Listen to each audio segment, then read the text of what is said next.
A lot of my friends have addiction problems.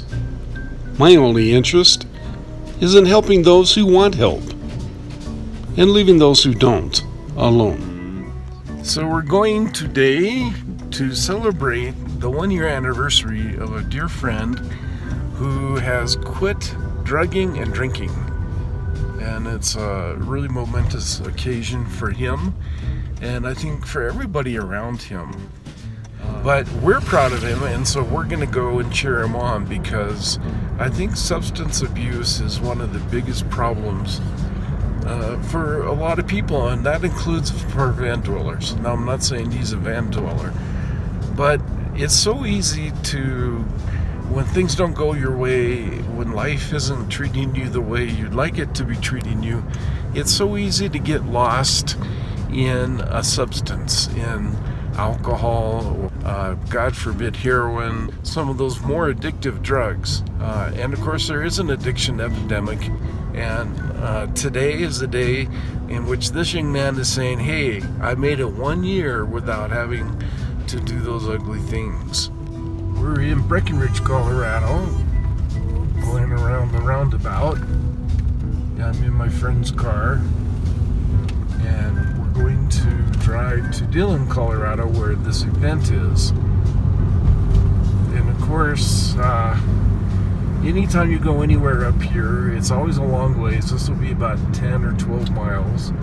But it's so spectacular. As I was saying in my piece yesterday, every place you have to go is just a spectacular place. This is getting to be one of those areas in which only people with a lot of money can afford to live here, and I think that's really tragic. God made the mountains for everyone. He didn't make the mountains just for those who are more affluent or more fortunate in their life circumstances. And I think everybody should be able to enjoy these spectacular views. And thank God, so far, our government hasn't figured out how to put a price on it. If they could put a toll booth at the top of the tunnel up there on the mountain at the Eisenhower Tunnel and charge everybody who passes $5, I think they would. Or like the Golden Gate Bridge, run an automatic sensor and charge every license plate $5 every time it crosses the bridge. I think they would. But until they do that, every one of you, no matter your economic circumstances, can come up and enjoy this spectacular view. You could say I'm high on life when you have these kinds of views, which are to die for. Who needs to use drugs or alcohol? For me, it's just a waste of time. But when we were in California, we saw the lines and lines and lines of tweakers parked by the road. And having watched Will Prowse in his videos, we knew we had to be careful. Some people in the van life are really addicted, and you just have to be careful of those kinds. Well, each to his own, you know. I'm not going to say what is right or wrong for anyone. All I'm saying is there is so much here that I haven't found a need to do that. Instead, all I have to do is look out my window, and that's enough for me.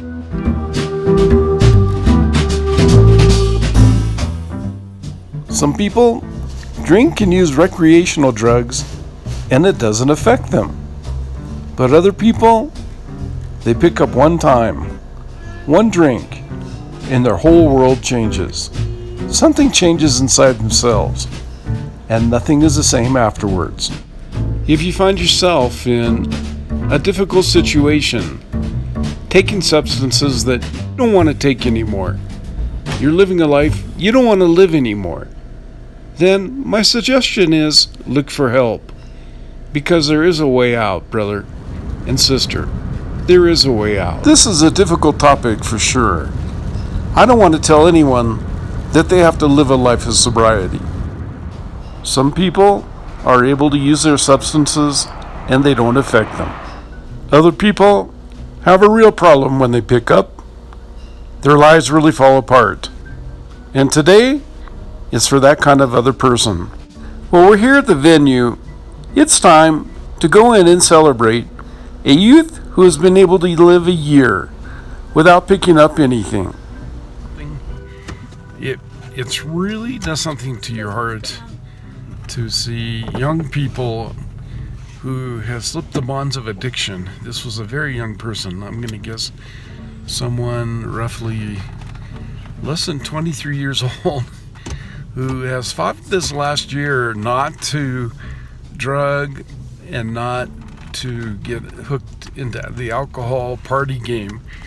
And I'm not speaking to anyone who I know there are people on my channel that do that, and I'm not saying it's a good thing or a bad thing.